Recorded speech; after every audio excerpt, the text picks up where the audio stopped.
বৌমা, আমি তো অনেক দিন ঘুরে বেড়াইলাম, আজকে আমি চলে যেতে চাচ্ছি মা। আর কয়েকদিন থেকে যান। না মা, আমি থাকবো না, আজকে আমি চলে যাচ্ছি। মা, আমি মোবাইলটা রাখে আসছি, মোবাইলটা নিয়ে আসি।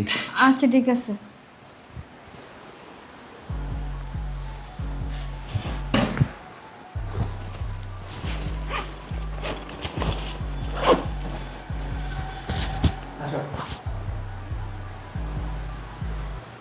বৌমা ঠিক আছে, আমি গেলাম মা। দাঁড়ান। শফিক, শফিক, এই দেখো তোমার বাবা টাকা চুরি করে পালাচ্ছে, তাড়াতাড়ি আসো। কই শফিক, আসতেছ না কেন? বৌমা, তুমি এগুলো কি বলতেছো? আমি কেন টাকা চুরি করতে যাব? শুনেন, কথা কম বলবেন। আপনি টাকা চুরি করতেছেন, চুরি করে পালাচ্ছেন এই বাসা থেকে। কি ব্যাপার সুইটি, তুমি বাবার সাথে এইভাবে চিল্লাফাল্লা করতেছো কেন? কি সমস্যা তোমার? আর কে টাকা চুরি করছে আমি তো তোমার কথাবার্তা কোনো কিছুই বুঝতেছি না। আর বাবা, তুমি কি গ্রামে চলে যাচ্ছ নাকি? এত তাড়াতাড়ি চলে যাচ্ছ কেন? হ্যাঁ, এত তাড়াতাড়ি তো চলে যাবে, কারণ তোমার বাবা তো চুরি করছে আমার আলমারি থেকে। কালকে বলছিলাম না এই যে আমার টাকাগুলো নাই হয়ে গেছে গা, এই টাকাগুলো তোমার বাবা চুরি করে এখন পালাচ্ছে। সুইটি, তুমি কিন্তু ভুলে যাচ্ছ, উনি তোমার শ্বশুর, উনি আমার বাবা। আর আমার সামনে দাঁড়িয়ে, আমার বাবার সামনে দাঁড়িয়ে তুমি এইভাবে কথাগুলো বলতেছ উনি নাকি টাকা চুরি করছে। তোমার কিন্তু সাহস অনেক বেশি বেড়ে গেছে, মুখ সামলিয়ে কথা বলো। তুমি আমাকে ধমকাচ্ছ কেন? শোনো, তুমি আমাকে না ধমকিয়ে তুমি তোমার বাবাকে জিজ্ঞেস করো। কালকে যে আমি তোমাকে বলছিলাম যে আমার আলমারি থেকে টাকা চুরি হয়ে গেছে, টাকাটা বের করার জন্য, কই তুমি তো কোনো খোঁজখবরই রাখো নাই। আজকে সেই টাকাটা তোমার বাবা চুরি করে তার মেয়ের জামাইকে দেওয়ার জন্য যাচ্ছে, আর তুমি আমাকে ধমকাচ্ছ। বাবা, তোমার বৌমা এগুলো কি বলতেছে? তুমি আমার আলমারি থেকে টাকা নিয়ে তোমার ব্যাগে ভরে তোমার মেয়েকে দিতে যাচ্ছ মানে? আমি তো কিছু বুঝতেছি না।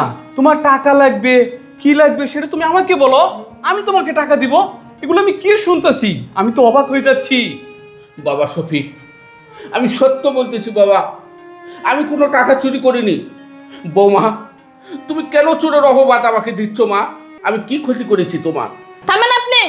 কথায় আছে না, চুরের মার বড় গলা, সেই গলাটাই আপনি আজকে দেখাচ্ছেন যে আমি চুরি করি নাই। আপনার ছেলের সঙ্গে সাধু সাজতেছেন না, ব্যাগে ভরে টাকা নিয়ে যাচ্ছেন, আবার বলতেছেন আমি টাকা চুরি করি নাই। বৌমা, তুমি এইগুলো কি কথা বলতেছো? আমি সত্যি বলতেছি, আমি টাকা চুরি করিনি। বাবা শফিক, কেউ না বুঝলে তুমি তো তোমার বাবাকে বুঝো। আমি সত্যি বলতেছি বাবা, আমি টাকা চুরি করিনি। আমি কেন টাকা চুরি করতে যাব? কেন টাকা চুরি করতে যাবেন মানে? এই, তুমি তোমার বাবার কথাগুলো হা করে গিলছো কেন? তুমি তোমার বাবার ব্যাগটা চেক করো, তাহলে তো তুমি পেয়ে যাবে। বাবা, তুমি যদি টাকা না নিয়ে থাকো তাহলে সমস্যা কি? ব্যাগটা দেও, তোমার বৌমা চেক দেখ। আর এই ব্যাগ চেক না করায় যদি তুমি চলে যাও তাহলে সারা জীবন চোরের অপবাদ তোমার গাড়ির উপরে থেকে যাবে। বাবা, তুমি কি সেটা চাও? বাবা শফিক, তুমি কি বলতেছো? তুমি আমাকে অবিশ্বাস করতেছো যে আমি চোর? না বাবা, আমি তোমাকে অবিশ্বাস করতেছি না, আমি তোমার ভালোর জন্যই বলতেছি। তোমার ব্যাগটা দাও, তোমার বৌমারে ও চেক করুক, চেক করে দেখুক এখানে টাকা আছে কিনা।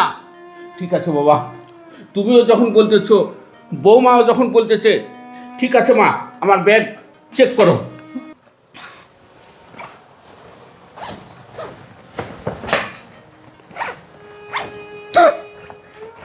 এই যে দেখো, এই যে দেখো, এতক্ষণ তো তোমার বাবা অনেক উঁচু গলায় বলতেছিল, অনেক বড় গলায় বলতেছিল যে আমি টাকা চুরি করি নাই। আমাকে তোমরা অবিশ্বাস করতেছিলে, এখন দেখছো, দেখছো এখন হাতে নাতে প্রমাণ পেয়ে গেছে। ছি ছি ছি ছি বাবা, আমি আপনাকে এত ভালোবাসি, এত আদর যত্ন করি, বাসায় আসলে আপনাকে কি করব না করব কোনো কিছু ভেবে পাই না। আর আপনি কি না আপনার ছেলের বাসায় এই টাকাগুলো চুরি করে নিয়ে যাচ্ছিলেন। বৌমা, আমি টাকা চুরি করিনি। আমি এখনো সত্য কথা বলতেছি বৌমা। দেখো, তোমার কোথাও যেন কিছু একটা বলেছে। বৌমা, আমি কেন টাকা চুরি করতে যাব? আমার ছেলের বাসায় 8-10 দিন ধরে এখানে আমি আছি, তার বাসায় আমি খাচ্ছি। আমার টাকার সমস্যা হলে আমার ছেলেকে আমি বলতাম, বাবা শফিক আমাকে টাকা দাও। আর এই টাকা আমার ব্যাগে কেমনে আসলো এটা আমি কিছুতেই বলতে পারবো না। বৌমা, আমি টাকা চুরি করিনি। বৌমা, আমাকে মাফ করো বৌমা। বাহ বাবা বাহ, আপনি তো সেই অভিনয় জানেন। আপনাকে অভিনয়ের নাম দিলে না, আপনি পাক্কা একটা অভিনেতা হইতে পারতেন। আপনার ছেলের বাসায় আপনি চুরি করছেন, অথচ আপনি যে অভিনয় দেখাইতেছেন মনে হয় আপনি চুরিই করছেন না, চোর মনে হয় আমি। আর আপনার ছেলেও তো তাই বিশ্বাস করতেছে। শুনেন, আমি আপনাকে ভালোই ভালোই বলে দিচ্ছি, আমি আমার বাসায় কখনো চোরকে প্রশ্রয় দিব না, কখনো চোরকে কোনো জায়গা দিব না। যান, আপনি আমার বাসা থেকে বেরিয়ে যান। বৌমা, আমি বুঝতে পারছি, আমি মাঝে মাঝে তোমার বাসায় আসি, এটা তোমার সহ্য হয় না, সেই কারণে আমাকে চোরের অপবাদ দিয়ে এখান থেকে বাইর করে দিচ্ছ। কাজটা তুমি ভালো করোনি বৌমা। বাবা তুমি থামো, তুমি এখনো এই কথাগুলো বলে দিতেছ? তোমার ব্যাগ থেকে টাকাগুলো বাইরে হয়েছে, তুমি হাতে নাতে চুর ধরা পড়ে গেছো, আর ধরা পড়ার পরেও তুমি কিভাবে বলতেছো আমাকে চুর সাজানো হয়েছে? বাবা তুমি আমার মান ইজ্জত সবকিছু নষ্ট করে দিলা।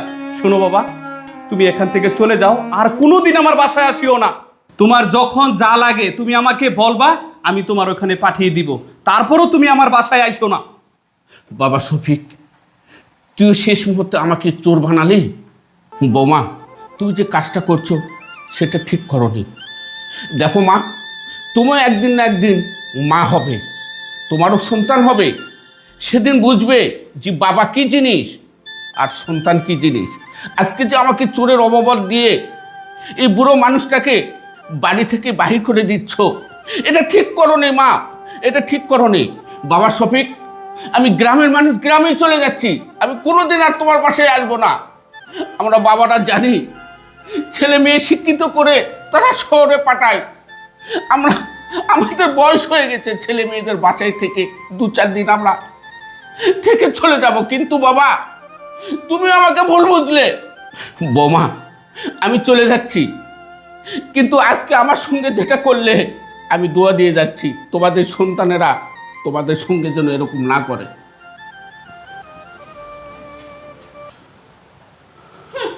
সুরের মা বড় গলা।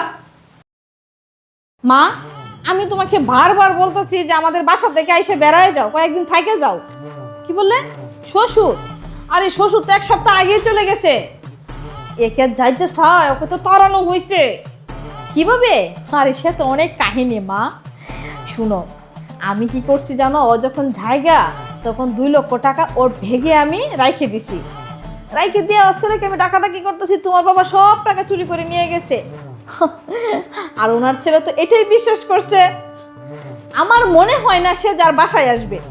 না না না না, যে চুরের অপবাদ দিয়ে পাঠাইছি আর কোনোদিনও বাসায় আসবে না। আচ্ছা ঠিক আছে মা, আমি রাখলাম তাহলে।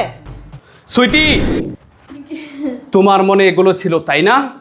কি ছিল আমার মনে? তোমাকে আমি এত বিশ্বাস করতাম, এত ভালো জানতাম, এত ভালোবাসতাম, তার প্রতিদানে তুমি এই কাজগুলো করতে পারলা? আরে আমি কি কাজ করছি? আমি তো আমার মার সঙ্গে কথা বলতেছি। চুপ! মিথ্যাবাদী শয়তান, প্রতারক বেঈমান!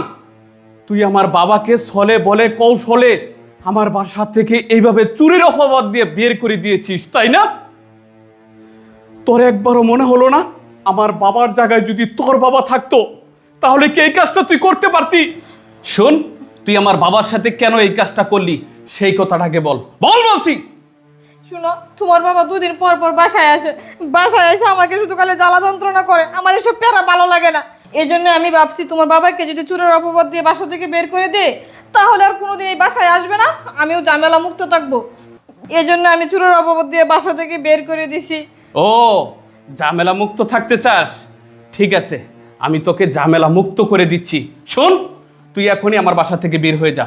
আমি সময় মতো তোকে ডিভোর্স লেটার পাঠিয়ে দিব, ওখানে সিগনেচার করে দিবি, তাহলে তুই মুক্ত হয়ে গেলি, তুই ঝামেলা মুক্ত হয়ে গেলি। শুনো, তুমি এরকম কাজ করো না। এটা এমন কোনো কাজ আমি করি না যাতে তুমি আমাকে ডিভোর্স দিয়ে দিবা। আমাকে ডিভোর্স দিও না, বুঝছো? আমার ভুল হয়ে গেছে, এরকম কাজ আমি আর কখনো করবো চুপ, না। একদম চুপ। তোর কোনো ক্ষমা হবে না। তুই আমার বাসা থেকে এখনই বেরিয়ে যা, যা যা বলছি।